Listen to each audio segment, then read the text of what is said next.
yeah, Carson, obviously here at Daytona, busy weekend seems the way you like it. Yeah, I enjoy it. The more I'm on the racetrack, and I'm going to watch it anyway, so might as well be a part of it. And obviously this place, Daytona, what are your earliest memories of this place, being such a big fan? I remember coming here as a kid. One of my fondest memories is Dale Jr. winning the 2014 500. I was here for that, and then I was here as somewhat of a guest through Charter Spectrum at the time when they had a 500 car with Michael Waltrip, and then now here with myself at the 500, which is pretty special.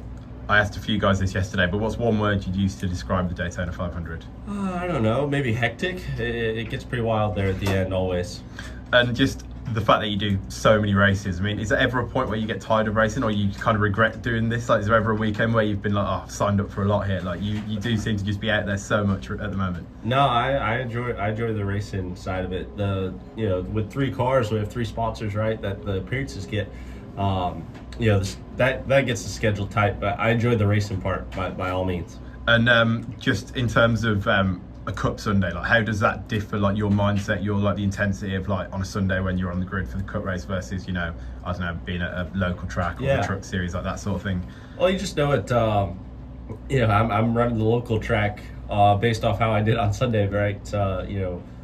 We've done well and everything, and as long as that's taken care of and we're performing good, I can go, play golf per se, and that's my, late model races or truck races even. So as long as I'm getting done what we have to on Sunday, that takes care of itself. So it makes, everything relaxing except Sundays. You played some golf with the Gamebridge guys earlier this year, didn't you, as well, with Caitlin Clark and I did. Cunningham? How was that? I did. It was very cool. I've never really played golf before. That was like my first time ever being at a golf course and holding anything. So it was super cool for me. First time ever like a professional status or professional golf thing, tournament and everything. I've never been there and seen professionals play, let alone drive off a tee, and then luckily it went straight. So super. I don't know if I'll ever hold a golf club again in front of a camera. I'm gonna end out on top. And you've had some real sort of flashpoints, like really good moments in the Cup the last sort of year or two. Is there one moment that stands out to you as the moment where you were like, okay, like I really belong here now, where you felt like it was a real sort of landmark moment for you? Yeah, I don't know. I mean, the Coke 600 able to come from last and drive up there, but even that 3-week stretch of turning around and then Nashville running second and then having a shot to win Michigan, that 3-race stretch, I think all assured us that we're doing everything right. And our mile and a halves are dialed in. Our super speedways are good. We just gotta get the rest of them figured out. And in terms of sort of converting some of that speed into some of the better results, I mean, you had a lot of bad luck, but how much do you think it's down to bad luck versus sort of things that you can work on?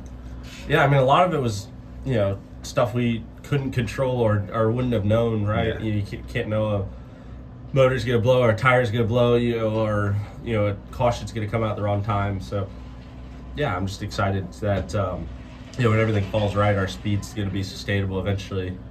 We'll be in a spot to take it. And one of those races, Lee Diffie called you Hurricane Hocevar. What did you make of that nickname? Yeah, I laughed at that. I thought it was funny, and luckily I think it's I do it well enough that they even took the time to consider that a nickname, right? And you've talked a lot about obviously that you're at heart just a massive fan of the sport. I mean, what's that transition been like from fan to driver, from watching in the stands one night to being out on track the next night? Literally, in your case, given you've been out there watching sometimes. Yeah, I enjoy it. It makes me want to be in the races more. It's why I don't want to per se watch the truck and bush races. I want to be a part of it. So I'm excited to do that this week. Between the duels and everything, I think the only race on the track I get to watch is Duel 1, and it's pretty impossible to be in both of them. So excited to do it. And you've obviously secured your future for a few years. Just talk me through that and what went into that decision. I mean, obviously it's great news, but also there must be a lot of thought that goes into sort of committing for that length of time and stuff like that. Just talk me through that process and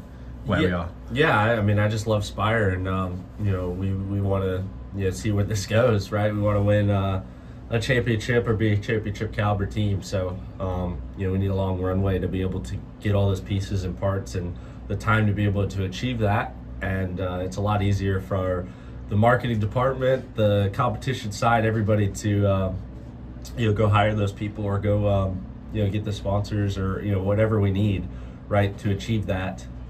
If everybody knows that the runway is pretty long. Does it feel like a good fit in terms of the fact that as a driver, it seems like you're a bit of, I would say, like a disruptor? You've come in with a lot of speed. It seems like Spire also are kind of a team with big ambitions to kind of disrupt that status quo, the traditional teams at the top. Does it feel like a good fit in that regard, like you guys together?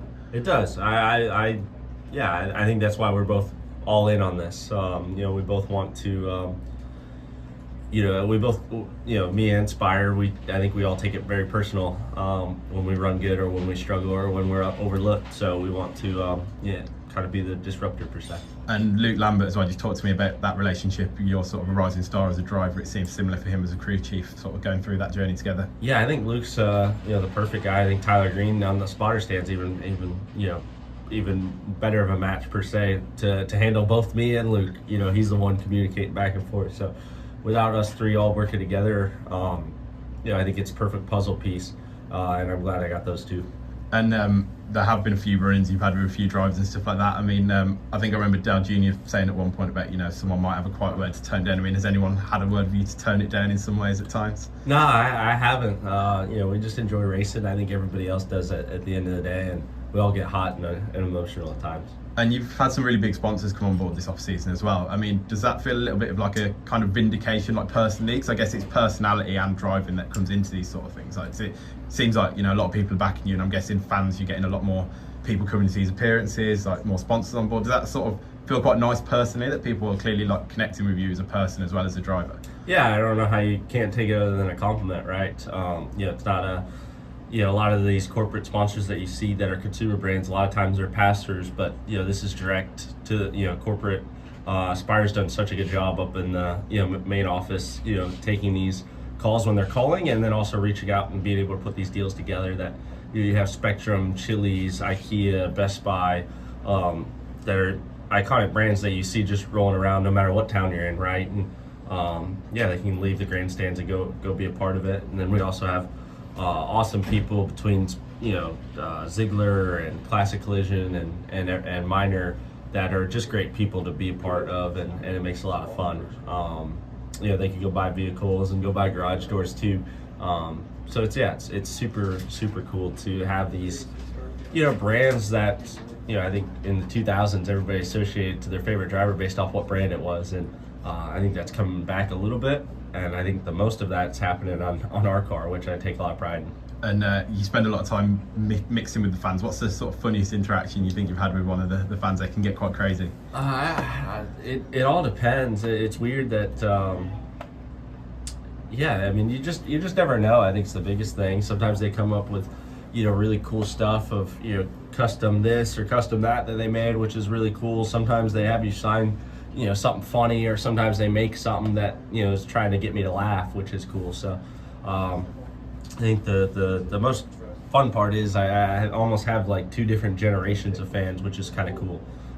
You have the younger generation that sees the social media side and the race side, and then kind of the older generation that was around with Dale and all, Rusty and all these guys that just enjoy my racing style, which I think is I take that as a compliment as well. You mentioned social media. Have you still got the sim rig set up here in the hauler if you need it in the 500 this year? I do. I used it last night, and I'm hoping to move it to my motorhome so I don't have to break into a garage or anything. But I enjoy it. And got your eye on anything else on Facebook Marketplace? Not yet, but it depends how we do in the 500. And finally, I know, just as I said, being a fan of the sport, it was a pretty tough off season for a lot of different reasons. I mean, just from your perspective, what was that like, and how cool is it just to get back racing? I feel like that's what everyone's looking forward to. Yeah, just I think everybody enjoys their racing families, and even though we race each other, I think everybody's pretty close. We see each other more than our own bloodline. So I'm excited to be here.